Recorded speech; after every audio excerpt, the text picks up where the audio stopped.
talking God, kings, and kingdoms. This week, Uncle Sam, born of a woman. Come on in, let's check it out. 1 Samuel chapter 1 to chapter 2, verse 10. All the Bubbas of the world, we got one mission in mind. Welcome to the Biblical Channel. Always glad somebody's showing up. We love the Bible here. We think the Bible makes an improvement on everybody's life if you read it right. And so get a grip on the Bible is kind of our theme, and just really being able to read the Bible, understand the Bible, say your prayers, get together with other people and talk God. That's the whole name of the game. And to have fun talking God, because God is having a lot of fun with the material he put together for us. And if we're not having fun while we're reading our Bible, we ain't reading it right. And so God's main concern is to get us away from the bullshit to the holy shit so we can, well, start shooting the shit and maybe sound like we know our shit. But he's very kind and patient while we get there. And so we just pray that our soul might magnify the Lord, says Aunt Mary, imitating Aunt Hannah. And we're going to talk about Hannah, and we'll talk more about that in a minute. But rejoice always, pray continually. That's the name of the game. Give God all the glory, and let's have some fun. Okay, where we're going to be is 3,000 years ago. The story, the setting takes place, in the books of 1 Samuel. And then we're actually going to keep going to 2 Samuel, 1 Kings, 2 Kings, and all of that in the original Hebrew, to sound all smart, well, anyhow, the way that the biblical material comes to us, this was all one book. It was called Kings and Kingdoms, baby. And God has a lot to teach us about kings and kingdoms, about his own plan, his own storyline. But as always, God sets it up so that we can see some characters in action and learn lots. That's how he does it. So, that's where we're at. We are in 1 Samuel chapter 1, and we're going to go over to chapter 2, verse 10. And so as we open up here into this book, the first line is, there was a certain man. Now, it's always important when we read our Bibles to get everything situated where it should be, and that means that this sounds very much like the previous book. Well, the previous book is actually Ruth. And Ruth belongs in the period of the Judges, which is the previous book, the book of Judges, and that storyline of the book of Judges. So when we open up 1 Samuel and it says there was a certain man, it sounds like there's going to be another judge, and there was, and there will be. But there's going to be a transfer and a transition away from the Judges. The fact of the matter is, the period that is called the Judges, it ain't working out very well. The theme or the motto of the book of Judges is everyone did what was right in their own eye.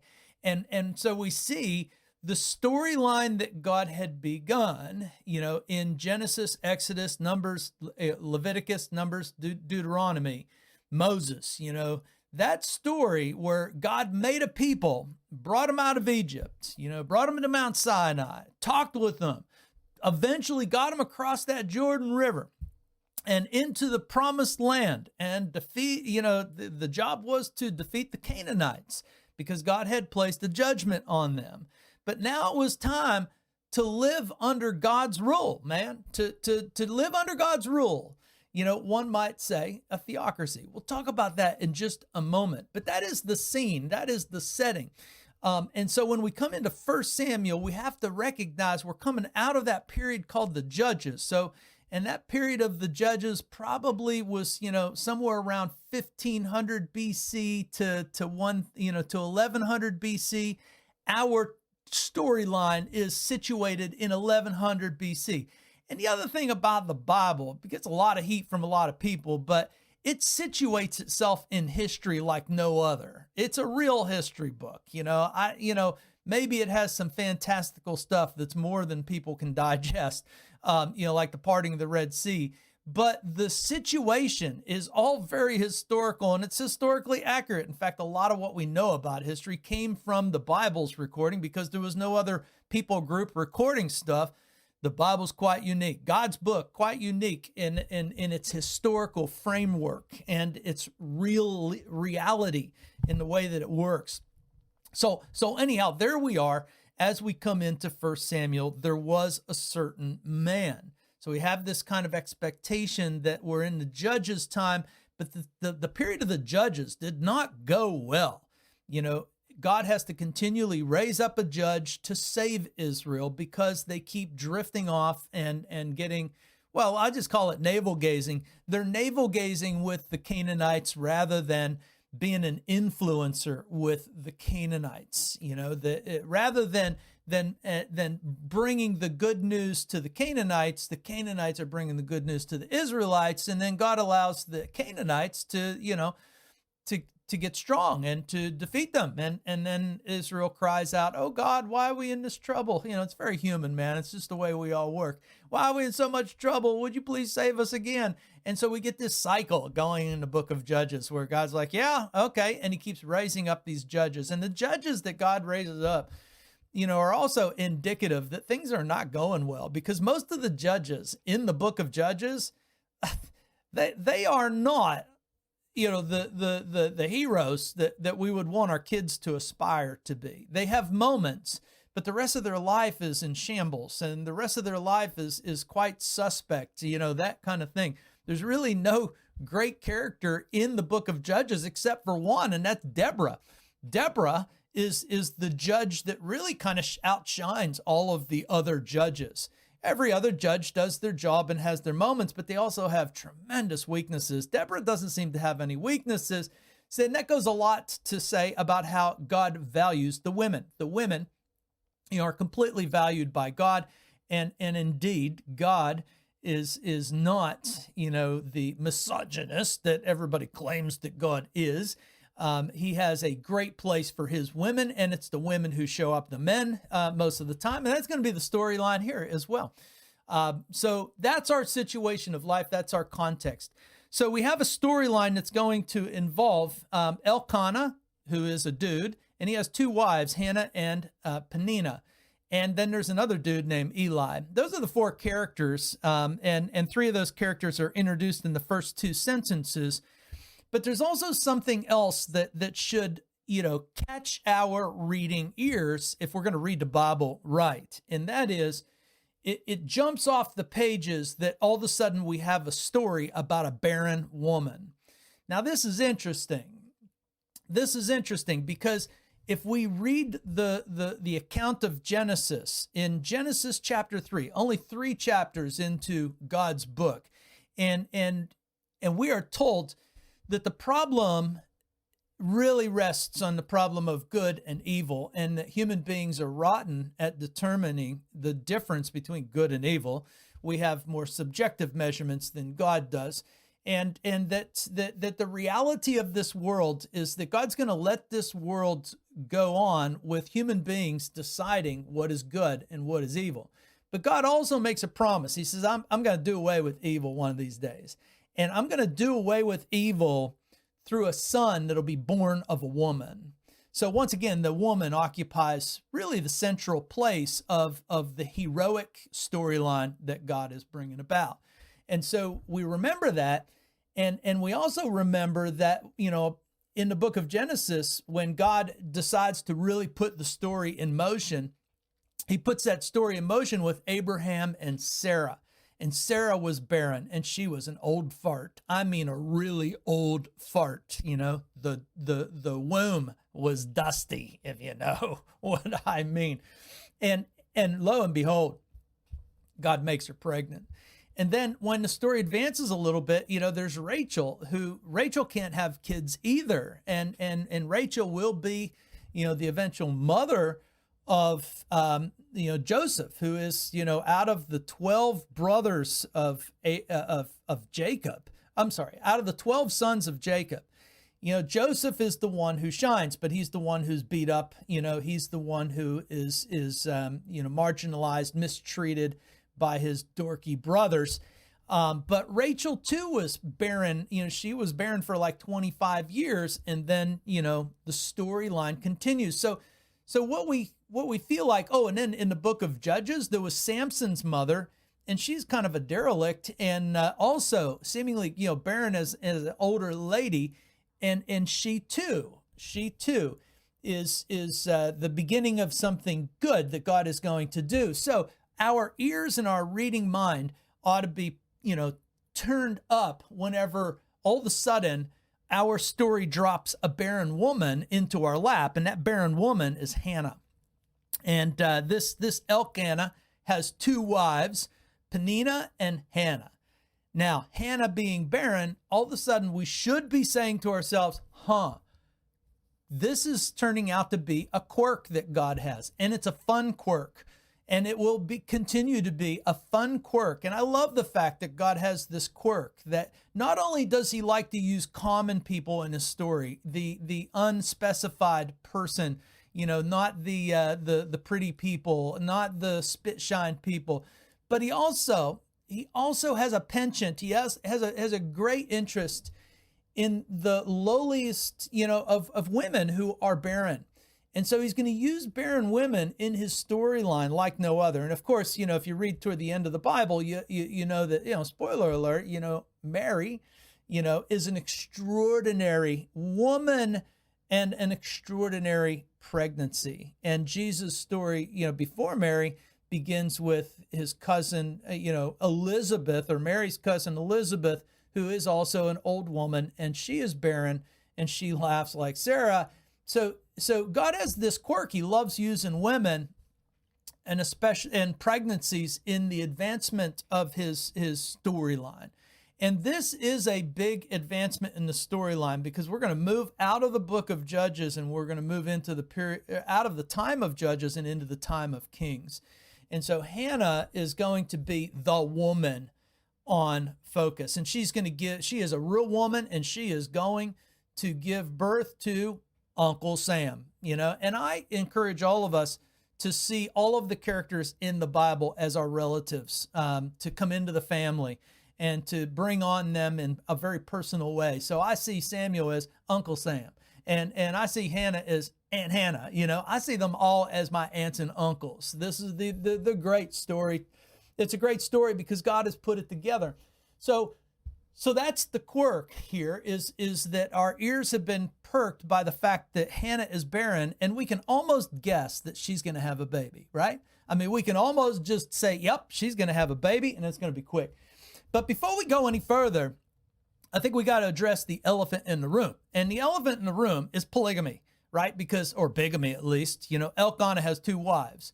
And once again, people run around, say sassy thing. The fun suckers of the world like to pretend like they know what the Bible's talking about. And they say, well, the Bible, God was okay with polygamy. The answer is no, it's not. There's the storyline of polygamy and bigamy is that this is man's idea. This is not God's idea. You will not find one verse in the Bible that says, yeah, go ahead, men, and have multiple wives. Nope, that's not God's idea at all.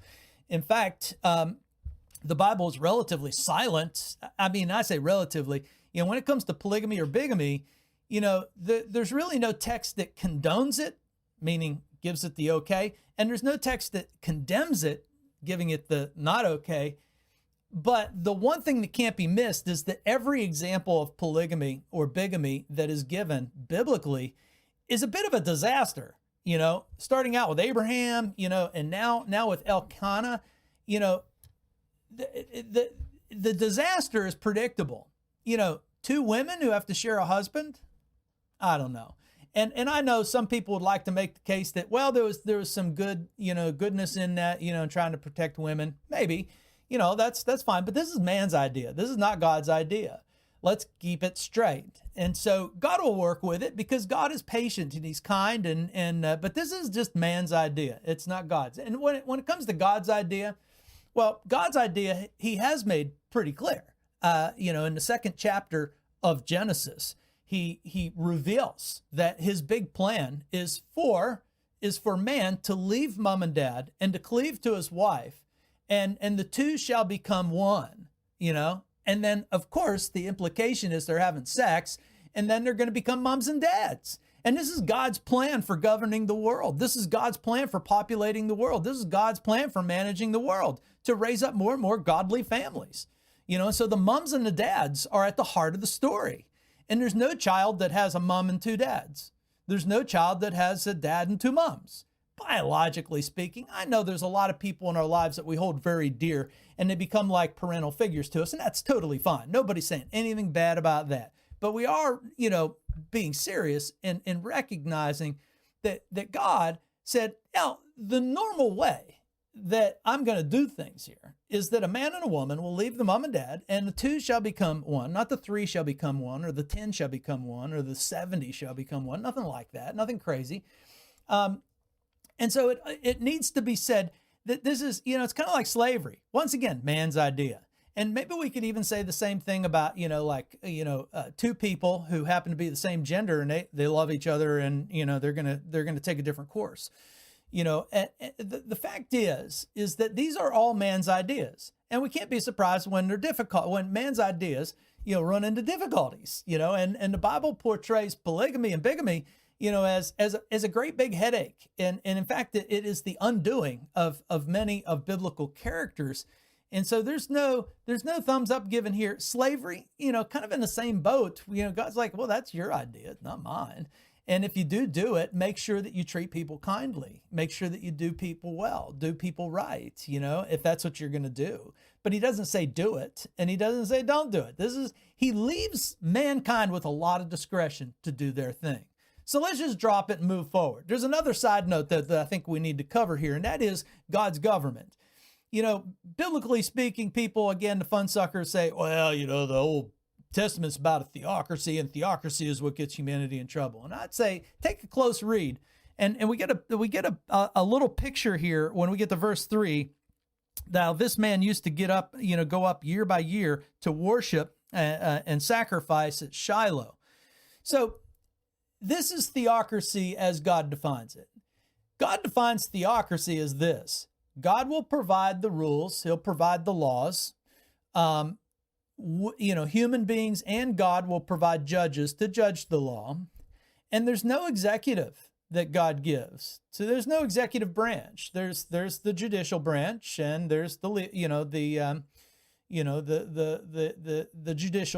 judicial branch, and then there's the legislative branch, and God creates the legislation.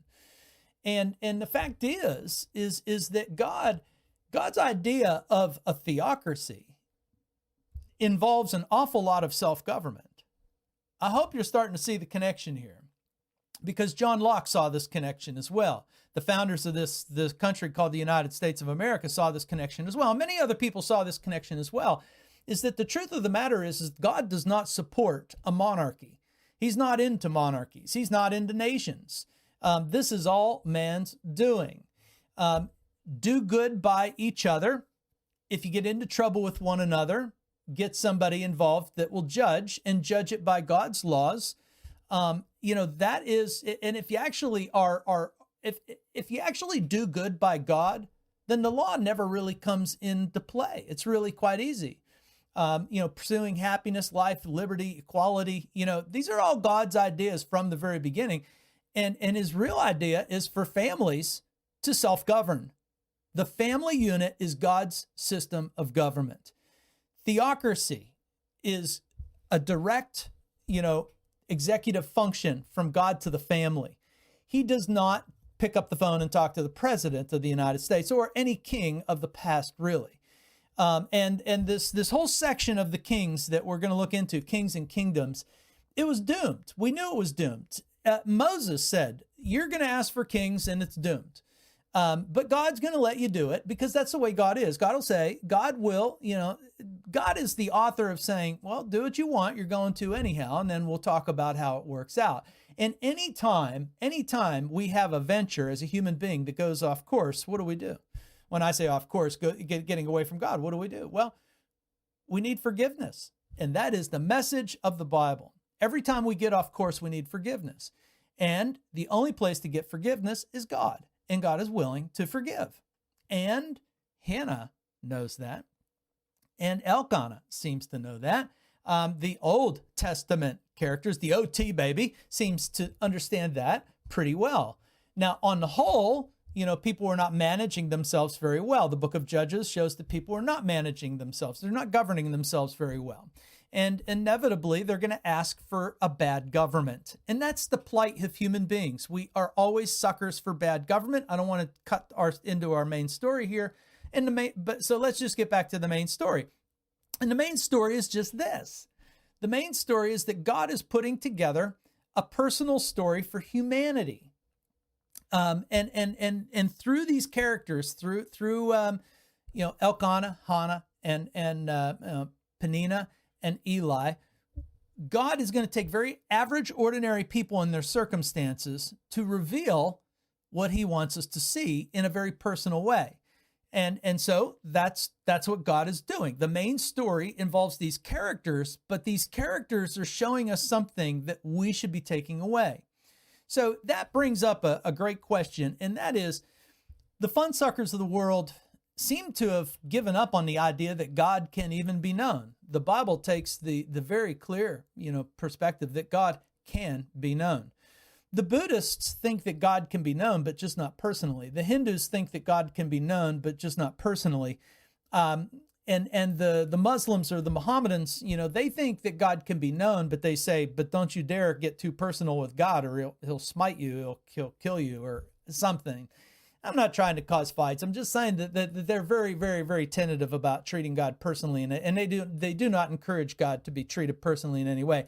The Jews knew that God, could be known and that he could be known personally, but they also say, well, it's kind of complicated. You got to be careful, about, the personal side of God. And then Jesus comes along, Christianity comes along, and Jesus says, oh yeah, God can be known, and you ought to know him as a father. Gosh, it doesn't get much more personal than that. So that is the backdrop here. God is revealing how he should be known. And so Hannah is going to occupy the center stage in this story to show us how God should be known.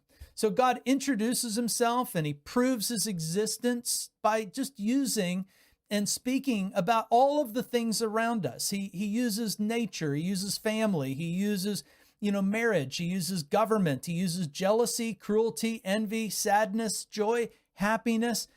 Hannah, Elkanah, Peninnah, Eli, they're very, very common people. There is nothing worth noting about these people. And that's how God rolls out his story about how we ought to know God. And so really, I want to say this is a story about hillbilly love, because these people are from the hill country. When it comes to Elkanah, he's from the hill country of Ephraim, and so is Hannah, and so is Peninnah. So, then the two characters of Elkanah and Eli, take, kind of the stage, and they show what is once again very common, and what is very common and typical is an insensitive man. Elkanah thinks he's funny. I almost imagine him hiking up, his wife is very sad about not being pregnant. And, he kind of makes fun of the situation. Hey, am I not like 10 sons? Hey, look at me. I almost imagine him hiking up his dress, and showing his, under stuff and being laughing. And she's like, that's not getting it. I want a son, man.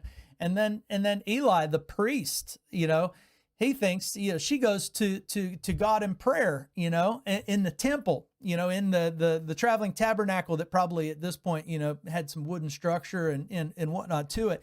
And he's there and she's praying. He says, what are you, drunk? Which kind of gives us an inside picture as to the way Israel's, I don't know, their inside life is. Eli just thinks she's a drunk woman, which must be typical. And Hannah says, I am not drunk. I'm not drunk at all. It's sad. Well, note that for a second. But before we move on, so we have these two typical insensitive men involved in Hannah's life. And then we have Peninnah, who is very fertile, apparently, out of the two wives. She has kids, just by looking at her. And then she's also pretty cruel. And it shows us that Elkanah doesn't really do a very good job of managing the household. I don't know, Peninnah is allowed to be cruel. There's also something very interesting. A friend pointed out to me, last week, that it's very interesting that it seems like the cruelty of Peninnah really only happens once a year whenever they do this big family camp going up to Shiloh. And think about, the only real, obligation that God puts on people in the old part of the Bible is to come worship him, once a year, and to, rule themselves by his laws, and if you do it, then, it's all big happy camp. And it seems like once a year, it is a festive atmosphere. Going to the temple is festive, it seems. And it's kind of interesting that it's only during this time of year that Peninnah gets to throw her barbs and jabs out at Hannah. Now, maybe on the family ranch, Hannah lives in a different tent and she doesn't get to see Peninnah very often. Seems like Elkanah loves Hannah more. Seems like Peninnah is just, the baby factory. And that's just my guess. I don't know. I have no idea. It doesn't tell us that much. But then the spotlight turns on Hannah. And what's very, very telling about Hannah is that when she goes to the temple, it's very clear that she has a very personal and deep relationship with God. And where did she get this idea that she could have a personal relationship with God? Well, from the first 5 books that Moses, wrote. That's really all these folks would have had, as their main, word of God. And so from the first 5 books of the Bible, Hannah has worked out that she has a direct and personal relationship with God. She speaks to God very directly. She speaks to God very personally. And it's very sweet and it's very tender. And she has all the trust and confidence in God. And she just lays out her heart. She just lays out her heart. Well, who told her she could do that? Well, Moses did, and God did by, bringing the first 5 books of the Bible. So there's a lot of people that like to say they like Jesus books, but they don't like, the old books. And don't forget, Jesus really liked the old books, and the old books teach us about that deep and abiding personal relationship as much as the new books do. Well, anyhow, in the storyline, God rings the bell. And Elkanah and Hannah, do have sex when they get home. And bada bing, she's preggo. And once again, God is going to use the familiar and the common in his story. Uncle Sam is born, and Uncle Sam sounds a lot like the phrase, I asked God. That's what his name seems to mean, I asked God. And God is going to advance his storyline through Uncle Sam, who is born of a woman, and Hannah is her name, and she is a real woman. One of the more interesting sides to this is Elkanah, because Hannah keeps her vow. She says, I told God if I get pregnant, I'm going to give this baby, to the priesthood, and I'm going to keep my promise. And so she does. But Elkanah goes along with it. You'd almost expect him to say, no, we're going to keep this baby. But Elkanah seems to maybe redeem himself because he goes along with it. He redeems himself as being a godly man and recognizes that what God has done in Hannah is extraordinary. And he trusts that Hannah knows what she's doing in this relationship that she has with God. And so Elkanah follows Hannah's lead on this. And then we come to Hannah, the real woman who is the hero of our story. The real woman who is a hero of the story knows God in a big way. And so she is given space for her and credit for her own song. Mind you, Mary will use Hannah's song in her own song about her own son, Jesus, and her own relationship with God. But Hannah knows God, and she knows that her heart exalts in the Lord. That's a real woman. And that her strength is exalted in the Lord, and that her mouth derides God's enemies, and that she rejoices in God's salvation. That there's no other like God, she says. That there is no other like the rock who is God. Hannah knows God, and she knows God from just the first 5 books of the Bible. And she knows him well. She said, don't speak proudly. Don't speak arrogantly. The Lord is a God of knowledge. He is the source of knowledge, and by him actions are weighed. The bows of the mighty are broken, she said, and the feeble, they bind on his strength. And the Lord kills and brings to life, and he brings down to Sheol. You see, Hannah actually knows from the first 5 books that God has the power over life and death, and that God can actually resurrect from the dead. He can actually take out of Sheol and bring to life again. He raises people up. Ladies and gentlemen, this is why Jesus is a big fan of the old words, because the old words revealed the same picture that he gives. Jesus is simply teaching what we should have got from the old part of the Bible. Hannah also knows that this God is the God who raises up the poor from the dust. He lifts the needy from the ash heap. He makes them sit with princes as an inheritance and a seat of honor.